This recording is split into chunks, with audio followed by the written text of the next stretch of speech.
ang aking inihandang paunang pagsubok. Panuto. Bilangin ang bawat sets. Lagyan ng thumbs up kung ang may bilog na larawan ay nagpapakita ng pantay na bilang at thumbs down naman kung hindi.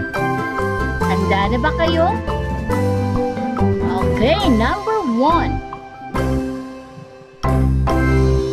Ang may bilog ba na larawan ay nagpapakita ng pantay na bilang sa hindi binilugang larawan? Okay, ang sagot ay tama. Thumbs up. Pantay ang bilang ng bulaklak na may bilog sa walang bilog. Okay, number 2.